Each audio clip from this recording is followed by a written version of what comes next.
Lost, Chapter 2. As the bell rang after the last class, Nikki hurried to the door. Suddenly, the speaker came on. All seniors to the gym for a meeting. All seniors meet in the gym for a class meeting. Nikki groaned. Oh no, not today. She turned to the gym, but her heart sank. Daddy's going to kill me for being late. She bit her lip and looked around to make sure no one had heard. No one had, and she breathed a little easier. As soon as the meeting was over, Nikki ran toward home, even though she knew she was late and would be in serious trouble. The rain had slowed, but it was still a miserable drizzle. Tina had offered her a ride home, but since she was already late, she decided to enjoy her freedom for the few moments that she had. Tears stung her eyes. Why did things have to be like this? Why couldn't things be like they were at Tina's?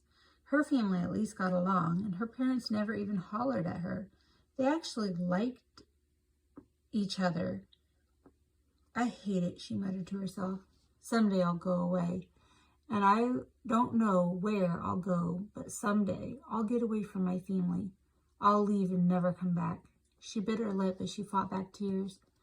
I guess I probably won't. Daddy'll never let me go. I can't run away. I would never survive if I was caught. Besides, she stopped mid-thought as a car pulled up behind her. She turned quickly, fear racing through her. She relaxed a little when she saw that it was Dustin and smiled as he stopped. Can I give you a lift home? He asked. Nikki hesitated. Would it be all right? She wondered. Then slowly she shook her head.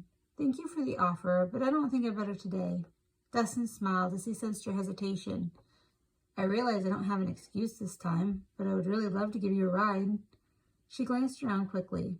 Okay, she whispered, if you really don't mind. Her heart hammered. Why was he doing this? He smiled.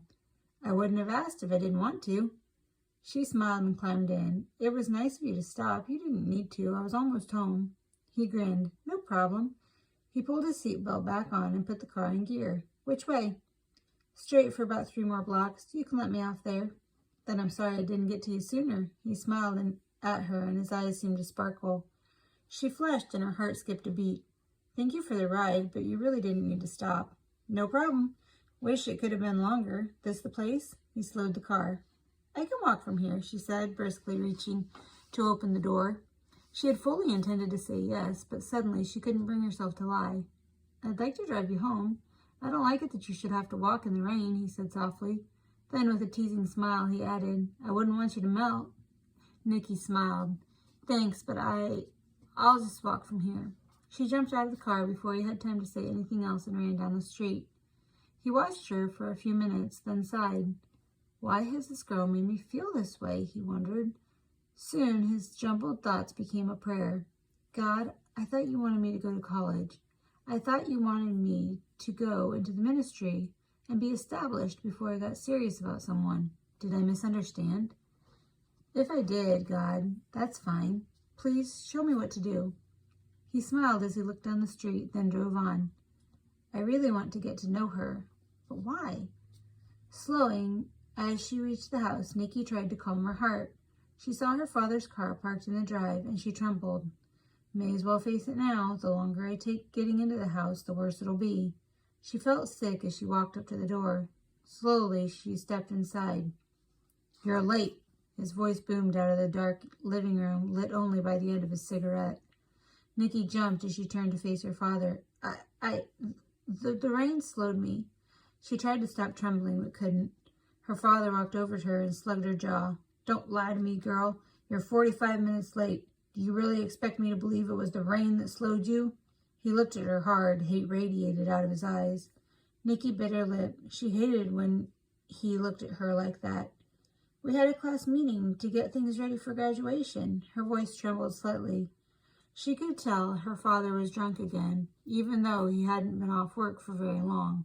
I'm sorry I was late, but I couldn't help it. Her father grabbed her arm and slapped her across the face. Don't you dare lie to me. You were out trying to make eyes at boys again, weren't you? He slapped her again. Answer me.